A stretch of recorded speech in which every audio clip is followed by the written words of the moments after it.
नमस्कार, स्वागत है आपका इंडिया न्यूज 53 में। आपके साथ मैं हूं फिरदौस। नजर डालते आज गतिविधियों पर। मोहम्मदपुरा जिला अस्पताल में टीबी के मरीजों को नहीं मिल रही दवाइयां। अस्पताल पहुंचकर परेशान हो रहे टीबी के मरीज। बुरहानपुर के मोहम्मदपुरा जिला अस्पताल में टीबी के मरीजों को पिछले एक सप्ताह से दवाइयां नहीं मिल रही है। जिले में दवाइयों का स्टॉक खत्म होने के बाद अस्पताल पहुंच रहे मरीज परेशान होकर वापस लौट रहे हैं।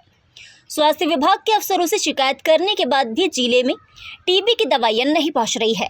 सीएमएचओ डॉक्टर राजेश सिसोदिया ने कहा कि टीबी के मरीजों की दवाइयों का स्टॉक खत्म हो गया है, जिसके कारण ये परेशानियां आ रही है। हमारे द्वारा दवाइयों की डिमांड राज्य स्तर पर शासन से की जा रही है, लेकिन जिले सहित प्रदेश भर में टीबी के मरीजों की दवाइयों का स्टॉक खत्म हो गया है। मुंबई की घटना के बाद राष्ट्रीय पत्रकार मोर्चा के मुख्य संगठक तफज्जुल हुसैन मुलायमवाला ने भी प्रशासन से की शहर में लगे खतरनाक होर्डिंग को हटाने की मांग। मुंबई के घाटकोपर में हुई दुखद घटना के बाद सशक्त पत्रकार समिति द्वारा बुरहानपुर जिले में लगे अवैध होर्डिंग हटाने के जनहित में की गई मांग का समर्थन में राष्ट्रीय पत्रकार मोर्चे ने भी किया। राष्ट्रीय पत्रकार मोर्चे के महासचिव, प्रदेश प्रभारी और मुख्य संगठक मुल्ला तफज्जुल हुसैन मुलायमवाला ने कहा कि मुंबई में होर्डिंग की वजह से 14 लोगों की मौतें हुई है। बुरहानपुर में भी ऐसे बहुत सारे होर्डिंग हैं जिन्हें चिन्हित कर हटाया जाना चाहिए। मानसून पूर्व में तेज हवा आंधियों का दौर शुरू हो चुका है, जिसको ध्यान में रखते हुए प्रशासन को तत्काल इस मुद्दे पर ध्यान देते हुए इस पर कार्रवाई करनी चाहिए। मुंबई के घाटकोपर में घटी घटना बेहद दुखद है। बेकसूर लोग खाल के ग्रास बन गए हैं, जिसकी वजह बना होर्डिंग। बुरहानपुर ज़िले में भी प्रशासन को इस घटना से सबक लेना चाहिए। मानसून के पूर्व हवा आंधी का दौर शुरू हो चुका है।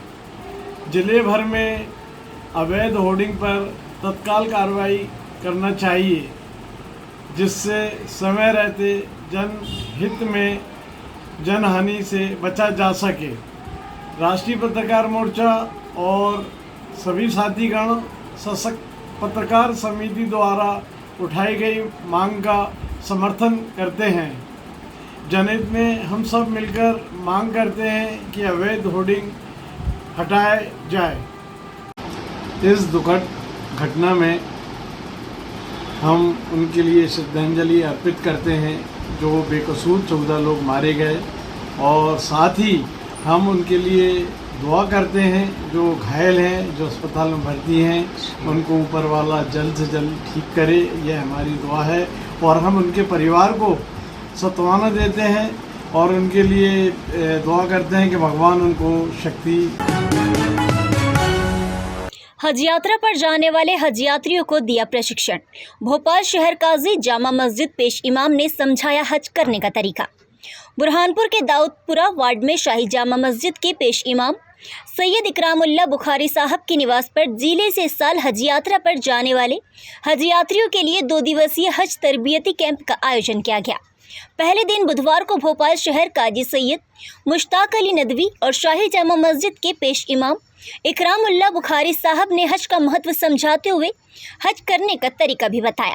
शाही जामा मस्जिद के मुतवल्ली सैयद अनवार मियाँ बुखारी ने बताया कि हज कमेटी ऑफ इंडिया और निजी टूर के माध्यम से हज यात्रा पर जाने वालों को अंजुमन खुद्दामुल हुज्जाज संस्था की तरफ से 2 दिवसीय प्रशिक्षण दिया जा रहा है। हज के अरकान तरीके बताए जा रहे हैं। ये कमेटी है कि पिछले 39 सालों से यहाँ पर हज किस तरीके से करना है, सफ़र की तैयारी कैसे जाती है, और इसके लिए 39 सालों से हाजियों को। इस बार कितने हाजी बुरहानपुर से जा रहे हैं जो ट्रेनिंग ले? इस बार 119 टूर से जो है 98 और कमेटी से 98 है। ऐसे कुल कितने जा रहे हैं पूरे? 119। इनको कितने दिन तक ट्रेनिंग दी जाती है? 2 दिन की ट्रेनिंग दी जाती है। उसके बाद क्या क्या सिखाया जाता है? इनको तमाम चीज़ें, सफ़र की तैयारी किस तरीके से करना है, सामान में क्या क्या चीज़ें लेकर जानी है, वहाँ हज किस तरीके से करना है वो तमाम शरीफ को बताएंगे। ये कहाँ पर जाते हैं और क्या क्या करते हैं वहाँ जाकर? मक्का शरीफ जो है तो हज की तशरीफ ले जाते हैं, सऊदी अरब में वहाँ पर शाहपुर के ग्राम बड़सिंगी में पति पत्नी के विवाद के बाद ससुराल पक्ष के लोगों ने की दामाद के साथ मारपीट, सिर पर फावड़ा मारकर किया घायल, जिला अस्पताल में कराया भर्ती। शाहपुर थाना क्षेत्र अंतर्गत ग्राम बड़सिंगी में पति पत्नी के बीच हुए आपसी विवाद के बाद ससुराल पक्ष के लोगों ने घर पहुंचकर दामाद के साथ मारपीट की। सिर पर फावड़ा लगने के बाद घायल को उपचार के लिए जिला अस्पताल में भर्ती कराया गया है। घायल शाहबाज पिता हबीब तड़वी ने बताया कि मेरे पत्नी के साथ पारिवारिक झगड़ा हुआ था, जिसके बाद ससुराल पक्ष से आए सास ससुर और सालों ने मिलकर मारपीट की, सिर पर फावड़ा मारकर घायल कर दिया। पुलिस ने घायल के बयान दर्ज कर मामले की जांच शुरू कर दी है। ICMR के मास्टर ट्रेनर्स ने लालबाग रोड नेत्र अस्पताल में सिकल सेल एनीमिया को लेकर दिया प्रशिक्षण। बुरहानपुर में सिकल सेल एनीमिया के मरीजों की पहचान और उपचार के प्रति लोगों को जागरूक करने के लिए स्वास्थ्य विभाग के जमीनी अमले को प्रशिक्षण देकर तैयार किया जा रहा है। सिकल सेल के लक्षण, बीमारी से बचाव और इलाज की जानकारी दी जा रही है। भारतीय चिकित्सा अनुसंधान परिषद ICMR के 2 मास्टर ट्रेनर्स द्वारा बुधवार को लालबाग रोड नेत्र अस्पताल में स्वास्थ्य विभाग के कर्मचारियों को प्रोजेक्टर के माध्यम से प्रशिक्षण दिया गया।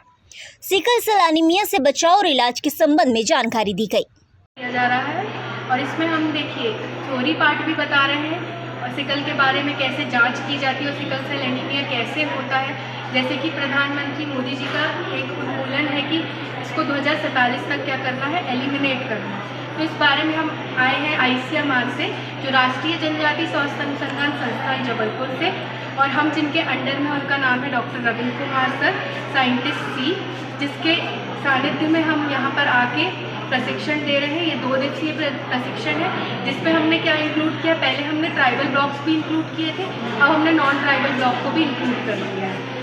तो इससे हम क्या कर सकते हैं कि एक अवेयरनेस को क्रिएट करना चाहते हैं कि इस बीमारी को कैसे ख़त्म किया जाए, और जिसमें हम एक लैब का भी प्रशिक्षण रख रहे हैं, जो सबको जानकारी हो कि इसकी बीमारी को टेस्ट कैसे किया जाता है और कैसे इसको हम अच्छे प्रॉपर तरीके से डायग्नोस कर पाएँ, जिसमें हमने आशा आंगनबाड़ी कार्यकर्ताओं को भी इंक्लूड किया गया है। कब तक चलेगा मैडम? जी सर, 16 तारीख तक है, कल भी रहेगा इसकी ट्रेनिंग सेशन। इसके प्रथम चरण क्या है, पहचान कैसी होती है इसकी सिकल सेल? सिकल सेल की जो पहचान है सर, ये एक प्रकार से एक अनुवांशिक बीमारी है। अनुवांशिक ऐसा होता है कि माता पिता से बच्चों में स्थानांतरित होती है। तो हमें इसका पहचान करने के लिए क्या होते हैं कि कुछ प्रशिक्षण होते हैं। तो प्रशिक्षण के लिए सबसे पहले होता है सॉल्युबिलिटी टेस्ट किया जाता है, फिर और भी टेस्ट किए जाते हैं। जैसे अब क्या आने लगी है, पॉइंट ऑफ केयर डिवाइसेस आ गई हैं, जिसमें 5 से 6 मिनट में भी रिजल्ट होता है। इसमें 2 प्रकार की अवस्थाएं होती है, एक होता है सिकल सेल का कैरियर, जिसको हम वाहक भी कहते हैं, एक होता है सिकल सेल का डिसीज वाला, रोगी वाला व्यक्ति। तो 2 तरीके की अवस्थाएं होती हैं। तो इसको जो हम प्रशिक्षण के माध्यम से, जैसे कि हमने जो टेस्ट लगाया उसके माध्यम से हम पता कर सकते हैं कि कौन सा व्यक्ति वाहक है और कौन सा व्यक्ति रोगी है। अगर मान लीजिए कोई बच्चा रोगी निकल पाया जाता है, तो हमको क्या करना है कि उसके माता पिता की भी जानकारी निकालनी है और माता पिता का भी प्रशिक्षण कराना जरूरी है। जैसे कि आप सब जानते हैं कि जैसे हम शादी के पहले कुंडली मिलाते हैं, उसी तरीके से हमें सिकल की कुंडली मिलाना भी बहुत ज़रूरी है, क्योंकि इसको हम इसी तरीके से रोक सकते हैं कि एक वाहक व्यक्ति आपस में शादी ना करें, और या तो वाहक और वाहक व्यक्ति है अगर, तो वो एक नॉर्मल इंसान से शादी कर सकता है। और कभी भी शादी करने से पहले या प्रेगनेंसी प्लान करने से पहले ये ज़रूर देख ले कि वो कोई व्यक्ति रोगी तो नहीं है, कि कोई वाहक तो नहीं है। ये सब जानना बहुत ज़रूरी है। क्या नाम है मैडम? मेरा नाम एकता कोतपल्लीवाल है। कहाँ से आए हो?